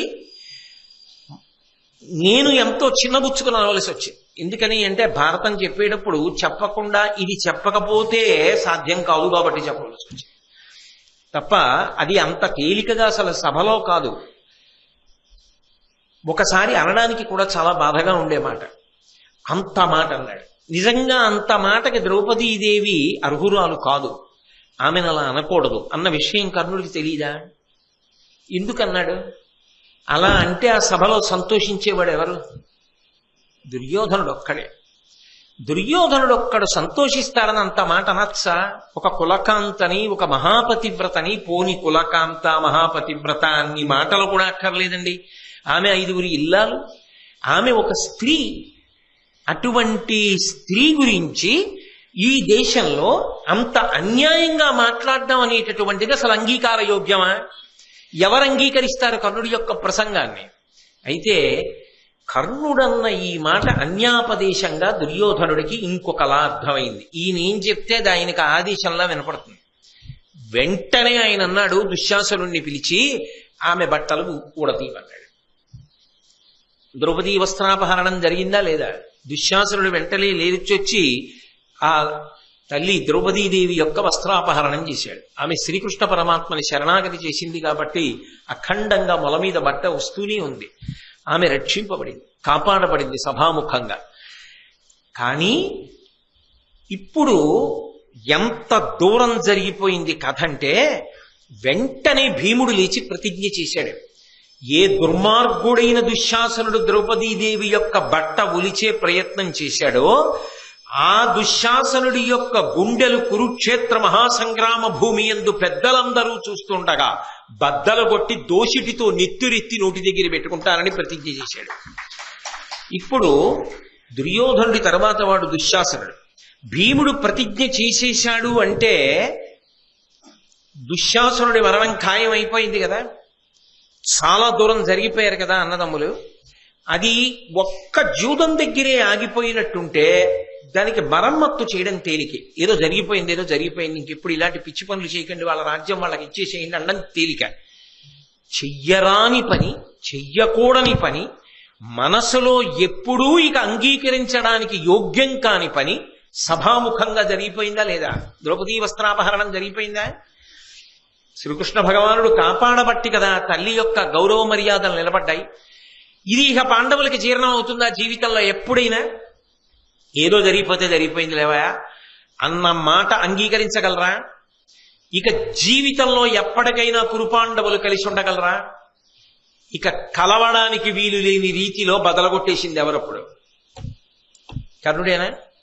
ఆ మాట అన్నది ఆయనేనా మొదట? ఆ మాట అన్నందుకేనా ఇక కలపడానికి వీలు లేని రీతిలో విడిపోయారు? అలా విడిపోవడం వల్లేనా చిట్ట చివరి ప్రయోజనం ఏమిటి? మహాభారత యుద్ధం. ఆ యుద్ధంలో అర్జునుడి నేను చంపుతాననే కదా కర్ణుడి ధైర్యం. చివరికి జరిగింది ఏమిటి? దుర్యోధనుడి ఆశలు ఏమయ్యాయి? ఈయన పెట్టుకున్న పేరాశలు ఏమయ్యాయి? కానీ వేరొక కోణాన్ని ఆలోచించండి.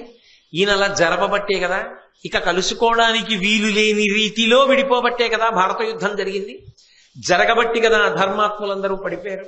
పడిపోబట్టి కదా నరనారాయణుల యొక్క అవతార ప్రయోజనం నెరవేరింది.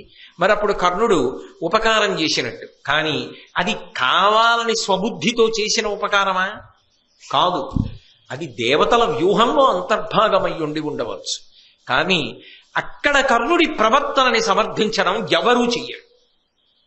అంత భయంకరమైనటువంటి పని, చెయ్యరాని పని చేసి ఇక కురుపాండవులు కలవకుండా చేశాడు. అంతేకాదు, దుశ్శాసనుడి మరణానికి రాచమార్గం వేశాడు. ఇక దుశ్శాసనుడు మరణించినట్లే. పోని అక్కడితో అయిందా? అవలేదు. ద్రౌపదీదేవి ఒక ప్రశ్న వేసింది. మీరందరూ ఇక్కడున్నారు, ఇది ధర్మాత్ముల యొక్క సభ, ఇంతమంది ధర్మాత్ములున్నారు, నేను ప్రశ్నిస్తున్నాను, నేను దాసినా అని అడిగింది ఆవిడ. ఎందుకని? లోపలికి వెళ్ళి అంతఃపురంలో దుర్యోధనుడు యొక్క పరివారానికి సేవలు చేయి, గదులుతుడు, నువ్వు దాసివి, పాండవ దాసివి అన్నాడు. అన్నప్పుడు ఆవిడ నేను దాసినా, మీరు జవాబు చెప్పండి అని అడిగింది. అడిగినప్పుడు ఎవ్వరూ మాట్లాడలేదు. ఎవరూ మాట్లాడకపోవడానికి కారణాలు ఏమిటో మీకు నేను అనేక పర్యాయాలు అనేక సందర్భాల్లో ఆయా విశ్లేషణల యందు వివరించడం జరిగింది. ఎవరు మాట్లాడలేదు. మాట్లాడనప్పుడు కర్ణుడు మాత్రం ఒక మాట అన్నాడు. ఆయన అన్నాడు, తరుణి ఏవుర కంటే ఒక్కరుడ భర్త ఎగుట లగ్గు, జూదంబున ఆలి నోటు వడనివానిగా తగు భర్త బడయుమింకననుచు రాధేయుడుల్ల సమాడినంత. ఆ స్థితిలో, అంత కష్టంలో, అంత బాధలో ఏడుస్తూ సభలో నిలబడినటువంటి ఒక స్త్రీ, ఒక పతివ్రత, ఒక మహాతల్లి, ఆమెను ఉద్దేశించి అసలు పరాచికమాడడం అంగీకారయోగ్యమా? ఆమెని ఉద్దేశించి ఎంత దారుణమైన హాస్యమాడాడంటే, భర్త రక్షిస్తారు, కానీ నీ వస్త్రాపహరణం చేస్తేనే నీ భర్తను రక్షించలేదు. ఒక పని చెయ్యి, ఇక పైన 5 భర్తలుండి ప్రయోజనం ఏమిటి? జూదంలో నిన్ను పణంగా పెట్టి ఓడిపోని భర్తని ఇంకొక్కడిని కూడా చూసుకోవాలి. ఎంత దారుణమైన మాట! ఆ మాట తలుచుకు ద్రౌపదీదేవి ఎంత బాధపడింది. ఆ మాట కదూ భారత యుద్ధానికి కారణమైంది. ఆయన ఏం చెప్తే అది శాసనం దుర్యోధనుడికి. అబ్బా, ఎంత పెద్ద మాట అన్నాడో, ఎంత అవమాన పెట్టాడో! ఈయన ఊరుకున్నాడా? ఈయన తొడ మీద బట్ట పైకి తీసి ద్రౌపదీదేవిని పిలిచి తొడ చూపించి వచ్చి కూర్చోమన్నాడు. అంటే తనని 6వ భర్తగా స్వీకరించమని. అంత నిండు సభలో ఆమె పట్ల అలా ప్రవర్తించినది కృష్ణ పరమాత్మ తర్వాత అందుకే అన్ని మాటలు ఆ మాట ప్రస్తావన చేశాడు. ఆమె పట్ల అలా ప్రవర్తించినది ఇక ఎవరికైనా జీర్ణం అవుతుందా? వెంటనే భీముడు లేచి ప్రతిజ్ఞ చేశాడు, ద్రౌపదీదేవిని వచ్చి కూర్చొమ్మని ఏ తొడ మీద కొట్టి సంజ్ఞ చేశావో ఆ 2 తొడలు గదాదండం పెట్టి కొట్టి విరగొట్టేస్తాను యుద్ధ భూమిలోని. ఆఖరికి అదే జరిగిందా? దుర్యోధనుడు మరణించడానికి కావలసిన రాజమార్గం వేసేశాడా కర్ణుడు? ఆయన అనడం, దుర్యోధనుడు చేస్తూ ఉండడం. దుశ్శాసనుడు పడిపోవడానికి మార్గం ఏర్పడిపోయింది, దుర్యోధనుడు పడిపోవడానికి మార్గం ఏర్పడిపోయింది. భీముడు ఇక జీవితంలో రాజీ పడ్డాం, ఉగ్రసింహంలో అయిపోయాడు. అర్జునుడు రాజీ పడ్డాం. వాళ్ళు కాదు, అసలు ద్రౌపదీదేవి అంగీకరిస్తుందా ఇక సంధిని? ఇన్నాళ్లు పాండవులు సంధికి రాయబారానికి అంగీకరించేవాళ్ళు, ఇక అంగీకరించడం సాధ్యమా ద్రౌపదీదేవికి? భీముడికి అంత తేలిక? అసలు కృష్ణుడికి అంత తేలిక? అంటే ఇక జీవితంలో అన్నదమ్ములు కలుసుకోవడానికి అవకాశం లేనంతగా విడిపోవడానికి కావలసిన ప్రాతిపదికని వేసిన వాడెవరు? కర్ణుడే. ఆయనన్న మాటలేగా ఇంత దారుణానికి వెళ్ళాయి. ఎందుకు ఇలా ఇంత అసహ్యకరమైన మాటలు ఎందుకు మాట్లాడినట్టు? ఒక్కటే ప్రయోజనం, కావలసింది యుద్ధం జరగాలి. ఆ యుద్ధంలో శత్రువులు నిశ్శేషమైపోయి దుర్యోధనుడు సార్వభౌముడు అవుతాడు. అది నేను ఆయనకి చేసి పెడతాను. ఈయనకేమిటి ఎందుకు సంతోషం? అర్జునుడిని పడగొడతాను. ఏమిటి అర్జునుడి మీద అంత కోపం? నేను మీకు నిన్న మనవి చేశాను, అది ఇప్పటిది కాదు, ఎప్పటిదో ఆ వైరం నరుడితోటి. ఆ నరుడి చేతిలో పడిపోవాలి. అందుకే ఇంకా అంత మాత్సర్యం పెంచేసుకున్నాడంతే. పెంచేసుకుని నిజానికి వాళ్ళకి అన్నయ్య కదవుతాడు, కానీ అంత దారుణమైనటువంటి రీతిలో శత్రుత్వాలు పెరిగిపోవడానికి కారణమైపోయాడు. అంటే ఒక వ్యక్తి జీవితంలో తరువాత ఎంత విచారించినా దిద్దుకోలేనంత దారుణమైనటువంటి మాట ప్రయత్నపూర్వకంగా తెలిసి ప్రయోగించకూడదు. ఎందుకంటే ఒకసారి ప్రయోగించినప్పుడు దుశ్శాసనుడి మీద ప్రతిజ్ఞ జరిగినప్పుడు వెంటనే మళ్ళీ వెటకారమాడి ద్రౌపదీదేవిని పిలిచి ఆరో భర్తని చూసుకో అన్న మాట అసలు కర్ణుడు వాడచ్చా? ఇదే అత్యంత ప్రమాదకరమైనటువంటి స్థితికి వెళ్ళిపోయింది. అక్కడతో పోయిందా? వాళ్ళు ఇంకా ఇంటికి వెళ్ళకముందు అనుజ్యూతానికి పిలిచారు. తర్వాత ఏదో ద్రౌపదీదేవికి వరాలు ఇచ్చాడు ధృతరాష్ట్రుడు, వాళ్ళకి రాజ్యం ఇచ్చారు. ఇంకా ఇంటికి దాకా వెళ్ళలేదు, మళ్ళీ అనుజ్యూతానికి పిలిచారు. మళ్ళీ అనుజ్యూతంలో అన్ని పోగొట్టుకుని ఈసారి అరణ్యవాసం, అజ్ఞాతవాసం. అజ్ఞాతవాసంలో ఉనికి తెలిస్తే మళ్ళీ అరణ్యవాసం, అజ్ఞాతవాసం. అంటే ఏమిటి? ఎప్పటికీ పాండవులకు రాజ్యం ఉండకూడదు. రాజ్యం ఉండకూడదు ఒక్కటే కాదు, కష్టాలు పడుతూనే ఉండాలి. తాము రాజ్యాలు ఏలుతూనే ఉండాలి. రాజ్యాలు ఏలుతూ నవ్వుతూ వాళ్ళుండాలి, కష్టాలు పడుతూ ఏడుస్తూ వాళ్ళుండాలి. అందుకని ఈ రెండు షరతులతో అనుజ్యూతాన్ని నిర్వహించారు. సహజం, శకుని చేతిలో ఓడిపోయారు. ఓడిపోయి వాళ్ళు అరణ్యవాసానికి వెళ్ళిపోతున్నారు. వెళ్ళిపోతూ ఆఖరికి ఇవన్నీ, ఈ మాటలు, ఈ అనుజ్యూతం, ఈ జూతం ఇవన్నీ ఎక్కడికి వెళ్ళిపోయాయి అంటే అర్జునుడు ప్రతిజ్ఞ చేశాడు.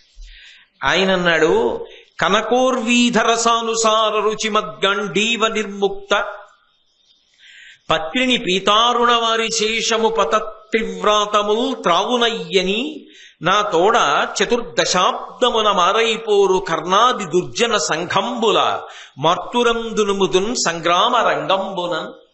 14 సంవత్సరాలు అయిపోయిన తరువాత యుద్ధభూమిలో కలుసుకుంటాం మేము కౌరవులు. అలా కలుసుకున్నప్పుడు నా ధనస్సు నుండి వెలువడేటటువంటి తీవ్రమైన బాణ పరంపర చేత నేను ఈ కర్ణుడిని చంపేస్తాను.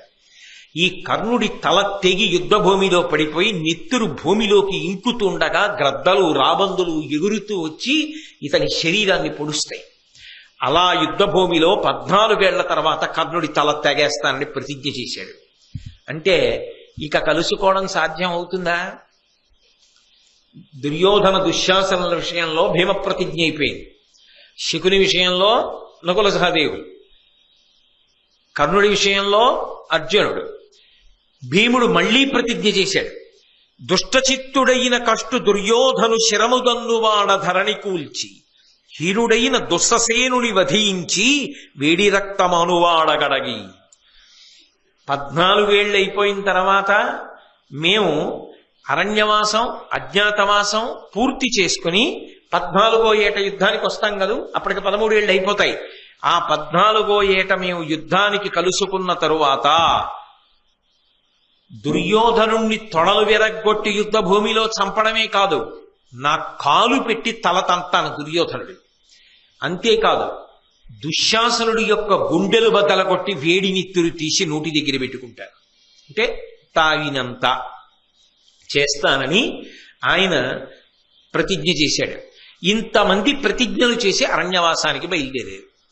ఇప్పుడు వీళ్ళు అనుభవించిన భోగం ఓ మెరుపు లాంటిది. 14 ఏళ్ళు ఎంతలో వస్తాయి? 13 ఏళ్ళు పూర్తయిపోయి 14వ ఏడు వచ్చేది. వాళ్ళు వచ్చారంటే ఆకలిగొన్న సింహాల్లా వస్తారు. అప్పుడు దెబ్బతిన్న పెద్ద పులుల్లా వస్తారు, తోక తొక్కిన త్రాచుపావుల్లా వస్తారు. వచ్చిన తరువాత పాండవుల ముందు నిలబడడం అంత తేలిక.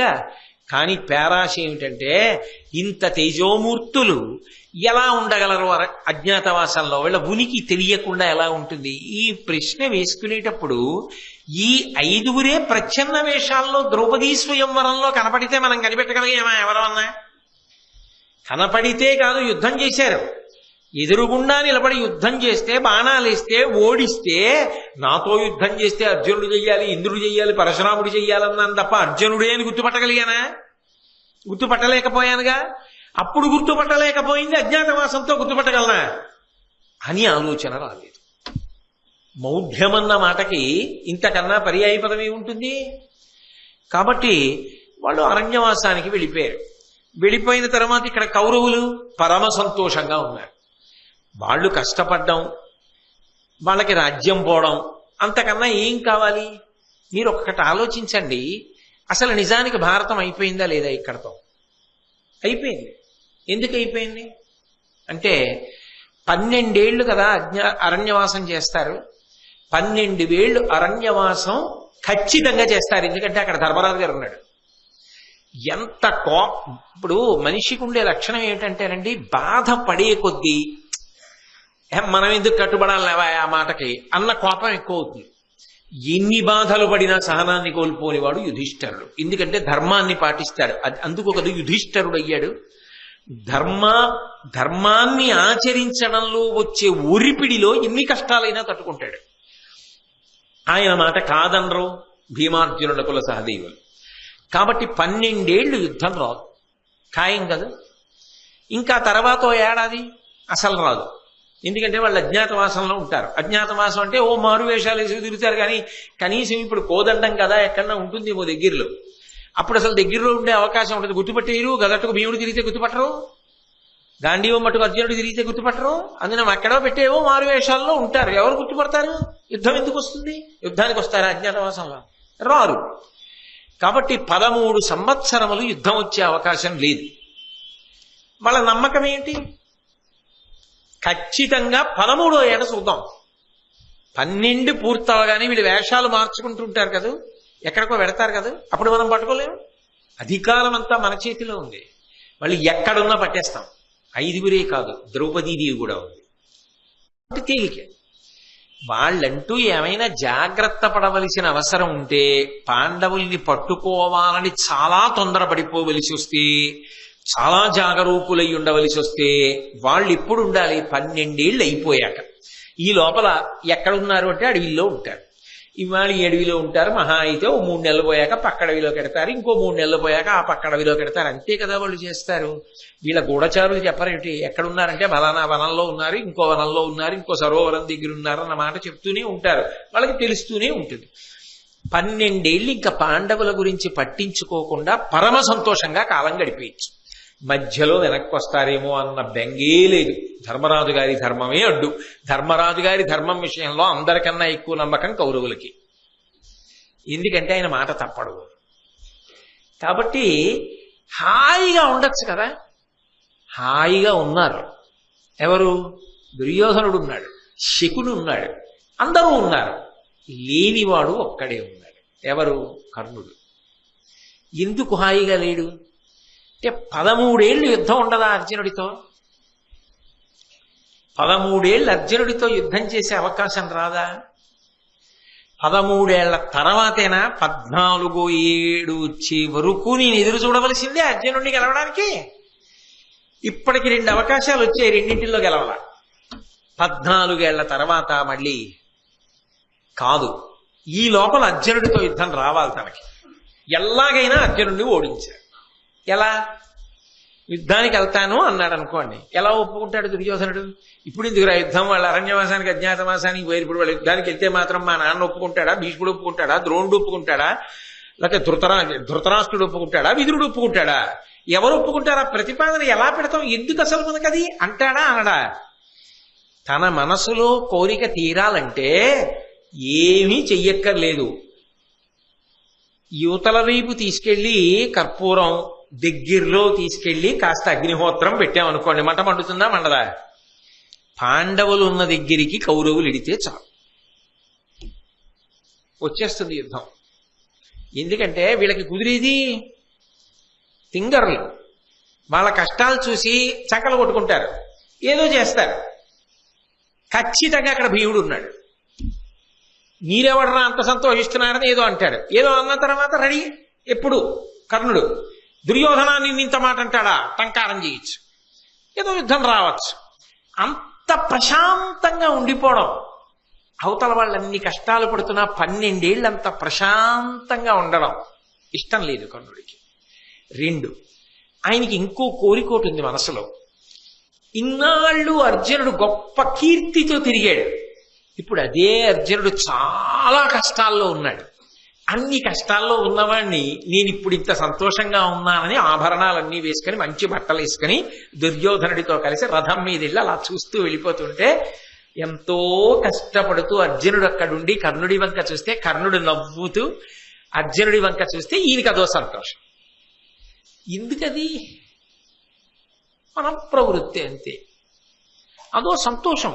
అవతలవాడు కష్టంలో ఉంటే యువతలవాడు సుఖంగా ఉన్నాడు, వీళ్ళు తెచ్చిన కష్టాలే పోని వాడిని అలా పడినాయి వదిలి ఇక్కడతో కాదుట, వెళ్ళి చూస్తే ఓ సంతోషం. తర్వాత యుద్ధం కూడా వస్తే రావచ్చు, అదో అవకాశం. కానీ ఎలా జరుగుతుంది ఇది? అలా వెళ్ళి చూద్దాం, మనందరం కలిసి వెళ్దాం అన్నాడు అనుకోండి. దుర్యోధనుడు ఏమంటాడు? అలా ఎందుకే మనందరం కలిసి వెళ్దాం అంటాడా? ఒకవేళ దుర్యోధనుడు ఒప్పుకున్నాడు అనుకోండి, ధృతరాష్ట్రుడు ఎందుకు ఒప్పుకుంటాడు? ఒప్పుకోడు. ఎందుకంటే ఆయనకి భయం. మీరు పాండవుల దగ్గరికి వెళ్తే చంపేస్తారు, వాళ్ళు వెళ్ళకంటారా, మీరు వాళ్ళ రాజ్యం కొట్టేశారు, వాళ్ళున్న చోటుకి మీరు ఎందుకు అంటాడా కాబట్టి బాగా ఆలోచించాడు కర్ణుడు. ఆలోచించి ఒక రోజున దుర్యోధనుడు హాయిగా సంతోషంగా కూర్చుని ఉన్నాడు. 13 ఏళ్ళు పేచీ లేదు కదా, 13వ ఏడాదంతా కష్టపడి ఎక్కడున్నారో పట్టేసుకోలేమా? పట్టేసుకుంటాం. 12 ఏళ్ళు పూచీ పేచీ లేదు, ముందు ఈ 12 ఏళ్ళు సంతోషంగా గడిపేద్దాం అమ్మయ్యా అని హాయిగా ఏదో పాప ఆయన సంతోషంగా ఉన్నాడు. కర్ణుడు వెళ్ళాడు. వెళ్ళి దుర్యోధనుడితో మాట్లాడుతూ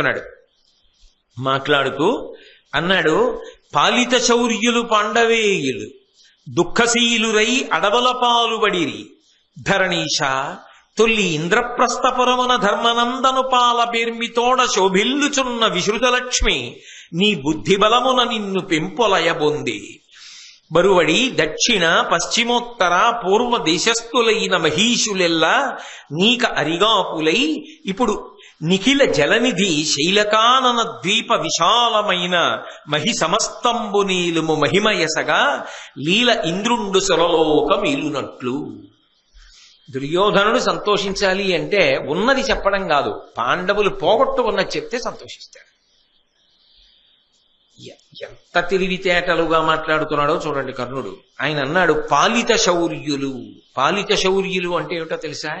ఎప్పుడు పడితే అప్పుడు ఎవరి మీద పడితే వాళ్ళ మీద కోప్పడిపోయే లక్షణం ఉన్నవారు కాదు.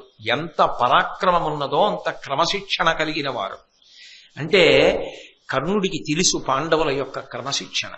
పాలిత శౌర్యులు పాండవేయులు దుఃఖశీలురై అడవుల పాలుబడిరి. ఇంత క్రమశిక్షణ ఇంత శౌర్యము ఉన్నవాళ్ళు యుద్ధంలో ఓడిపోయి కాదు, అడవికి పోయింది, నీ బుద్ధి బలానికి పోయారు. నువ్వు ఎంత తెలివైన వాడివి దుర్యోధన. వాళ్ళందరినీ అడవుల పాలు చేశావు, అడవుల పాలు చేసి వదిలిపెట్లా. ధర్మరాజు గారు రాజసూయాగం చేయడం కోసమని భీముణ్ణి అర్జునుణ్ణి నకులుణ్ణి సహదేవుణ్ణి భూమికి 4 దిక్కులా పంపించి ఎక్కడెక్కడ ఉన్న ఐశ్వర్యాన్ని తీసుకొచ్చి ఇంద్రప్రస్థంలో పెట్టాడు. తేనెపట్టు పెట్టిన తేనెటీగలు ఏం చేస్తాయి? ప్రతి పువ్వు దగ్గరికి వెళ్లి వాలి పువ్వులో ఉన్నటువంటి చుక్క మకరందాన్ని తీసుకొచ్చి తేనెపట్టంతా నింపుతాయి. తెలివైన వాడు ఏం చేస్తాడు? 4 తాటాకులు తీసుకొచ్చి దానికి ఎందెట్టి మంటెట్టి వెళ్ళిపోతాడు. ఈ పొక్కి తేనెటీగలన్నీ పోతాయి. వాడేం చేస్తాడు? తేనెటీగలన్నీ వెళ్ళిపోయిన తర్వాత తేనెపట్టు కోసేసి కిందకి తెచ్చేసి డబ్బాలో పిండేసుకుని తేనె తాగేస్తాడు, పొట్టవతల పారేస్తాడు. అలా ఎంత తెలివైన వాడికి దుర్యోధన.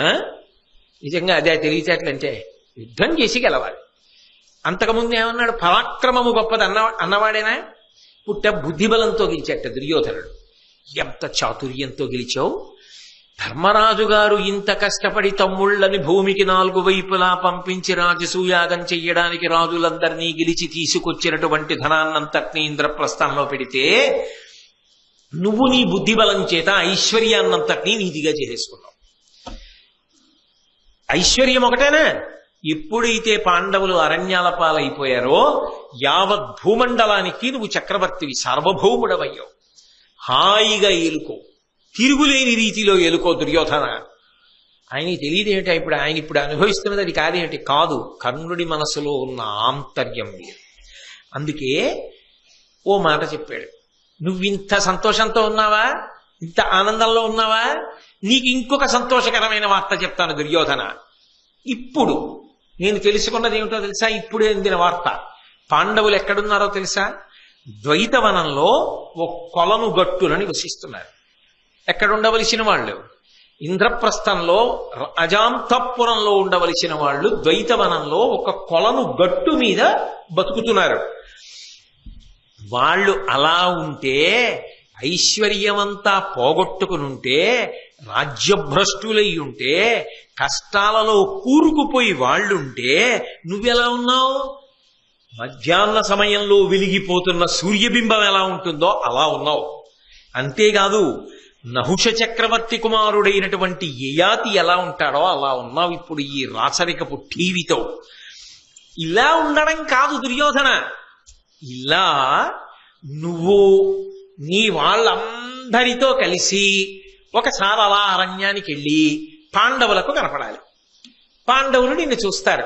అబ్బా, చూడు దుర్యోధనుడు ఎంత సంతోషంగా ఉన్నాడో, ఎంత ఆనందంగా ఉన్నాడో, ఆయన రాణులు చూడు, ఆయన స్నేహితులు చూడు, మన బతుకులు చూడు, మనం ఎలా ఉన్నామో చూడు అని ఏడిచేవాళ్ళు ఇంకా ఏడుస్తారు. నవ్వుతున్న నువ్వు ఇంకా నవ్వాలి వాళ్ళని చూసి, అది గొప్ప. అంతేగాని అన్నీ వచ్చేసాయని సంతోషంగా సింహాసనం మీద కూర్చుంటానంటానే. కాబట్టి మనం అరణ్యానికి వెడితే బాగుంటుంది. అసలు ఎందుకు ఈ ఆలోచన? తర్వాత బయట పెడతాడు మెల్లిగా. ధనధాన్య పుత్ర బాంధవ జన లాభంబులను తలప సరిగావు, సుఖంబున తాను దనరి శత్రులు ఘనతర దుఃఖములనుండకని అలరుటకున్. ధనమున్నా, ధాన్యమున్నా, బిడ్డలున్నా, ఐశ్వర్యమున్నా వచ్చేటటువంటి సంతోషం కన్నా నిజానికి దుర్యోధన ఒక సంతోషం గొప్పది. ఏమిటో తెలుసా సంతోషం?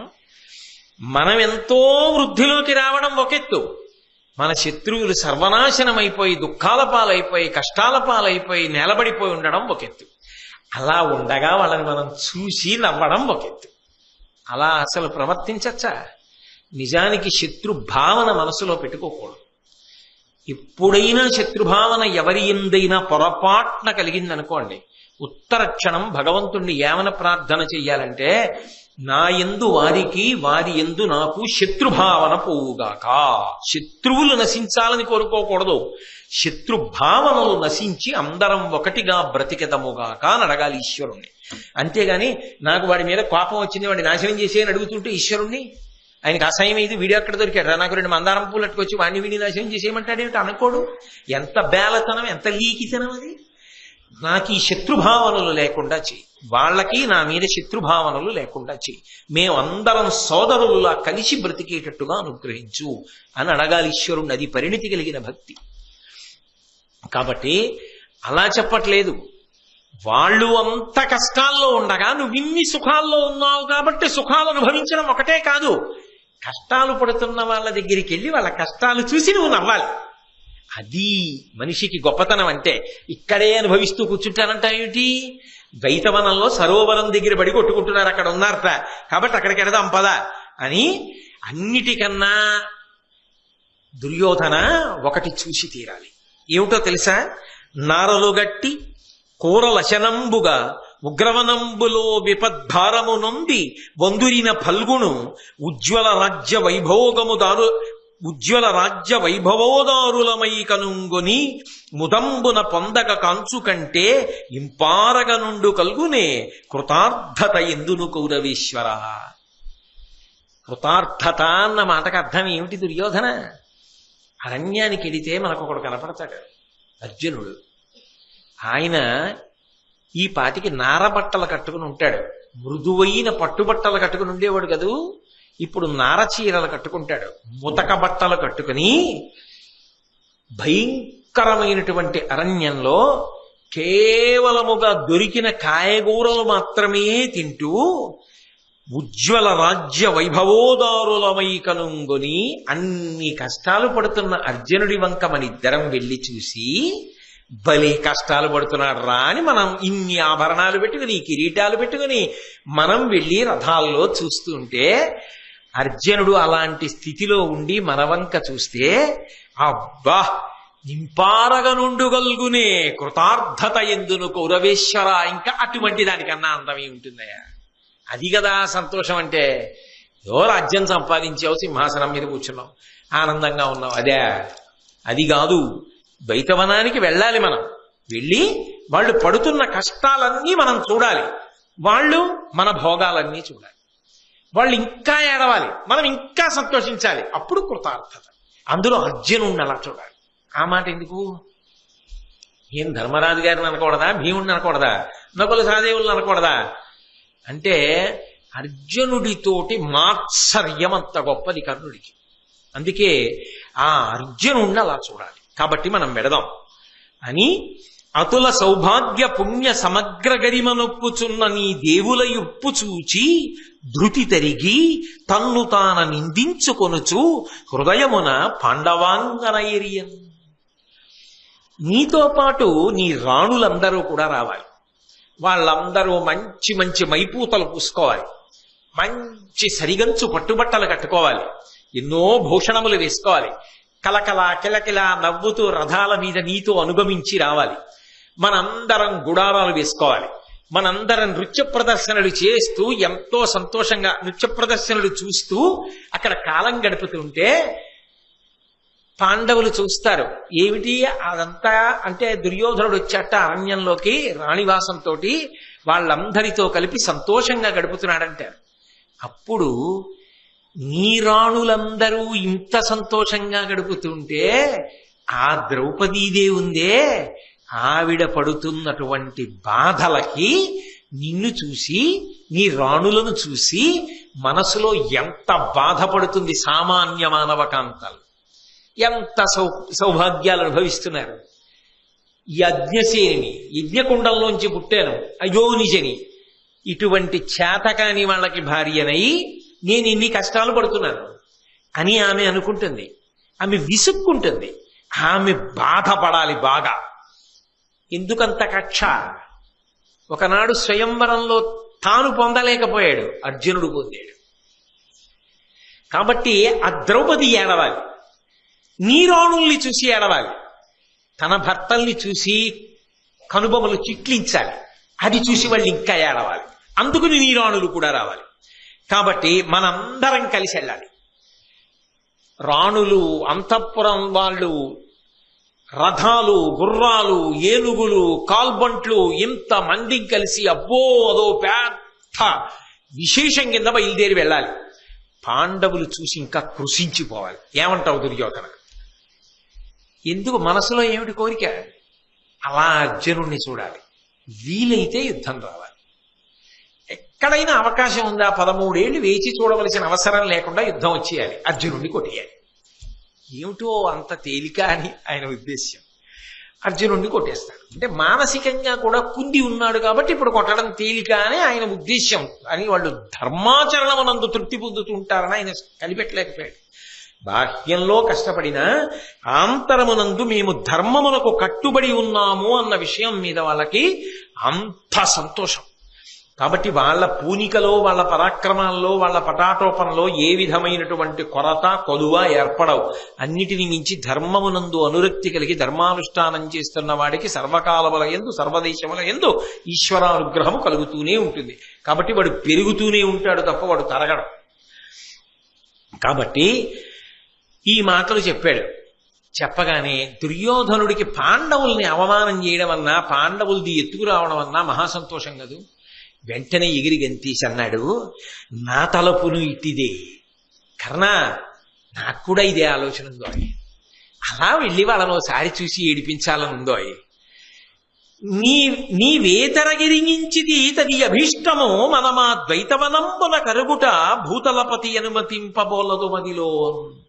నువ్వు చెప్పావే ద్వైతవనానికి ఎడదామని, అదే ఆలోచన ఉంది కర్ణ నాకు కూడా.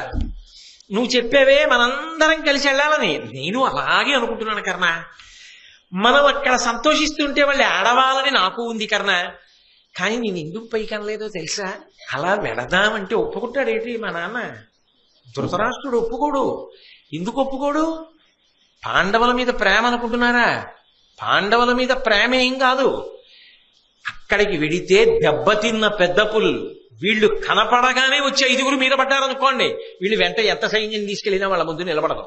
ముక్క ముక్కల కింద నరికేసి పెట్టులో పెట్టి వెనక్కి పంపిస్తాడు. అందుకు భయం.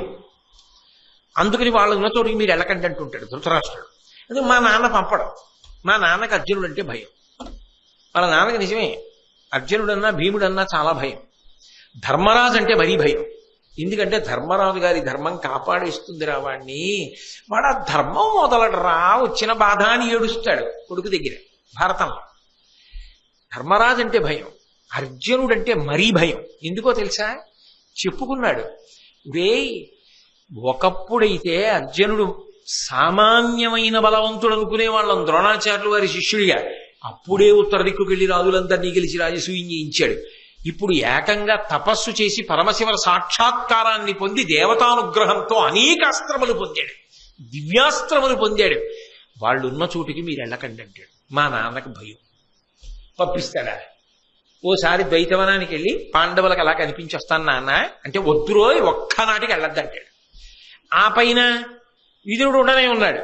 వాళ్ళ జోలిడీకెందుకు, వాళ్ళు ధర్మాత్ములు, వాళ్ళని పంపడమే తప్పు, మళ్ళీ ఇప్పుడు ఎడతానంతా ఏమిటి, మళ్ళీ పాఠం అంతా చెప్తాడు. కాబట్టి మన మాట ఎలా పొసగుతుంది? పొసగదు. నువ్వు చూసావు కదా, మనం జూదం ఆడినప్పుడు నిజంగా మనం వాళ్ళని రాజ్యభ్రష్టుల్ని చేసేసి వాళ్ళు అరణ్యవాసానికి వెళ్ళిపోతుంటే మనం అందరం ఎంత ఆనందపడిపోయాం. విదురుడి ముఖం నువ్వు చూసావుగా అప్పుడు ఎలా ఉందో. విదురుడు నిండు సభలో లేచి మనందరం అధర్మాత్ములవని మన గురించి ఎలా మాట్లాడాడు. నిర్మోహమాటంగా పాండవుల్ని వెనకేసుకొస్తాడు. ఆ పైన భీష్మద్రోణులు ఉన్నారు. మా నాన్న బలహీనత ఏమిటంటే విదురుణ్ణి భీష్మద్రోణుల్ని కాదండం. కాదనడం బలహీనత కాదు, వాళ్ళని కాదని మనలేనని తెలుసు. అందుకని గౌరవించినట్లు నటిస్తూ ఉంటాడు. ఆ పైన మిగిలిన విషయాల్లో నేను ఎలా చెప్తే అలా వింటాడు. ఈ విషయంలో నేను చెప్పినట్టు వినడం. ఎందుకు వినడో తెలుసా? ఆయనకి పెద్ద నమ్మకం ఏమిటంటే అర్జునుడు ఇప్పుడు అపారమైనటువంటి అస్త్ర సంపదను పొంది ఉన్నాడు. మరి పరమేశ్వర సాక్షాత్కారం పొందాడు, ఉత్తర దిక్కుకు వెళ్ళి తపస్సు చేసి పాశుపతాస్త్రాన్ని పొందాడు, స్వర్గలోకానికి వెళ్ళాడు, దేవేంద్రుడి యొక్క అనుగ్రహం చేత అస్త్ర సంపద పొందాడు, ఇన్ని అస్త్రములు పొంది ఉన్నాడు. కనపడితే బాణాలు ఇస్తే ఏమైపోతారు మీ అందరూ? అందుకని అస్సలు వెళ్ళకండి. ఆ పైన భీముడు ఉన్నాడే, బుసలు కొడుతున్నాడు. ఎన్ని కష్టాలు పడ్డాడో అంత కక్ష పెరిగిపోతుంది. ఇప్పుడు వాళ్ళ కళ్ళల్లో మీరెందుకు రోయ్ అస్సలు వెళ్ళొద్దంటాడు. మా నాన్న అనుమతి లేకుండా ఎలా జరుగుతుంది ఘోషయాత్ర? దానికి ఘోషయాత్ర అనో పేరిట్టారు. ఎలా జరుగుతుంది? జరగదు. జరగనప్పుడు మనకు ఆ కోరికన్న ఎలా తీరుతుంది? మన కర్మ. మనకి మంచి మంచి ఆలోచనలు ఉంటాయి, అమలు చేయడానికి పెద్దల సహకారం లేదు. కాబట్టి అమలు చేయలేకపోతున్నాం. ఈ ప్రణాళికల కన్నా నాకు లేదనుకుంటున్నావా? ఈ ఆలోచన నాకు ఉంది అంటే ఆలోచించారు. ఈ ఆలోచన చాలా గొప్పది. కావలసింది ఏమిటి? ఒక్క ధృతరాష్ట్రుడి అనుమతి. అదొక్కటి సంపాదించేస్తే ఇంకా చేసేయచ్చు. ఎందుకంటే గుడ్డిరాజు గారు రాలేడు, చూడలేదుగా పాపం. ఆయనకి 2 కన్నులు లేవు. వీళ్ళు ఏం చేస్తున్నారో, ఎలా పెడుతున్నారో, అక్కడికి వెళ్ళి ఏం చేశారో తర్వాత వచ్చి చెప్తే తెలియాలి తప్ప పాపం ఆయన ఏం కనిపెట్టగలడు. అందుకని మనం ఇంకా బయలుదేరి వెళ్ళిపోవచ్చు. మనం అనుకున్నవన్నీ అక్కడ చేసేయచ్చు. మేమేం చేయం, ఇలా పెడుతుంటే పాండవులు కనపడితే అని బుకాయించేయచ్చు. వాళ్ళు ఏడిస్తే నేనేం చేయను నాన్న అనొచ్చు. మా నాన్న పైకి అలా అంటాడు కానీ లోపల ఆయన సంతోషిస్తాడు. మనం క్షేమంగా వచ్చేస్తే చాలు. కానీ ముందు మా నాన్న మాత్రం నమ్మడు వెళ్ళి క్షేమంగా వస్తామని. కాబట్టి పాండవుల దగ్గరికి, పాండవులను అవమానించడానికి, బాధపడుతున్న పాండవుల్ని చూడ్డానికి వెడుతున్నామని కాకుండా ఇంకేమైనా చెప్పి పాండవుల దగ్గరికే వెళ్ళడానికి మా నాన్న దగ్గర అనుమతి పొందగలవా? అలాగాని అనుమతి పొందామా వెళ్ళిపోవచ్చు. మనం సాధించేసినట్టే కార్యం. నీ కోరిక తీరిపోతుంది, నా కోరిక తీరిపోతుంది అంటే ఆ రోజు రాత్రి ఎవరు నిద్రపోరు? కర్ణుడు నిద్రపోడు. ఎందుకని? అసలు ప్రబలమైన కోరిక అర్జునుడిని అలా చూడాలని ఎవరిది? కర్ణుడిది. అవకాశం వస్తే వాతావరణం వాడుకుని యుద్ధం చేసి అర్జునుడిని పడగొట్టేయాలన్న కోరిక ఎవరిది? కర్ణుడిది. ఇప్పుడు తన ఆలోచన ఒప్పుకున్నాడు దుర్యోధనుడు. ఇంకేం జరగాలి అంటే పూర్వభాగం అంగీకరింపబడింది, పరభాగం అంగీకరింపబడాలి. ధృతరాష్ట్రుడి అనుమతి కావాలి. ధృతరాష్ట్రుడికి ఏం చెప్తే అనుమతిస్తాడు? ఎలా ధృతరాష్ట్రుడిని జాగ్రత్తగా బుట్టలో పెట్టాలి? ఎలా ఏం చెప్పి అనుమతి సంపాదించాలి? అందుకని బాగా రాత్రల్లా నిద్రపోకుండా కర్ణుడు అటు దొల్లి ఇటు దొల్లి ఆలోచన చేస్తున్నాడు. ఆయన ఒక్కడేనేమిటి, దుర్యోధనుడిని సంతోష పెట్టడానికి ఎప్పుడూ సిద్ధంగా ఉండేవాడు. ఇలాంటి ఆలోచనల గురించి బాగా మనసుని సాధనలో పెట్టేవాడు శకుని. ఆయన నిద్రపోకుండా ఆలోచిస్తున్నాడు. వీళ్ళందరూ బాగా ఆలోచించారు, దుర్యోధనుడు అంతకన్నా. అందరూ ఆలోచించి మళ్ళీ రహస్యంగా మరునాడు కలుసుకోవాలి అని ఒప్పందం పెట్టుకున్నారు. ఏమీ జరగనట్టు వెళ్ళిపోదాం, ఈ విషయం ఎవరికీ తెలియకూడదు, నిశ్శబ్దంగా వెళ్ళిపోదాం, రాత్రి మాత్రం ఎవరని నిద్రపోవద్దు, బాగా ఆలోచన చేద్దాం, రేపు ఉదయం మళ్ళీ వచ్చి కలుసుకుందాం. కలుసుకున్న తర్వాత ఎవరికి ఏ ఆలోచన వచ్చిందో చెప్పండి. ఏ ఆలోచన వచ్చిందో చెప్పిన తర్వాత వాటి అన్నిటిలోకి ఉత్తమమైన ఆలోచన ఏది మనం ఒకసారి పరిశీలనం చేద్దాం. ఏది ఉత్తమమైన ఆలోచన అయితే ఆ ఆలోచన ద్వారా ధృతరాష్ట్రుడి యొక్క అనుమతిని తీసుకుని ఘోషయాత్రకు మనం బయలుదేరదాం. కాబట్టి బయలుదేరండి అన్నారు. అందరూ రాత్రి అయిపోయింది కాబట్టి పడుకుని దురాలోచన చేయడానికి వెడుతున్నారు. మనం ధర్మం నిలబడాలని ఆలోచించి కృష్ణ భగవానుడికి నమస్కరించడానికి వెడదాం. రేపు మళ్ళీ 7 గంటలకు కలుసుకున్నప్పుడు ఏం ఆలోచించారన్న విషయం మీద పరిశీలన చేద్దాం.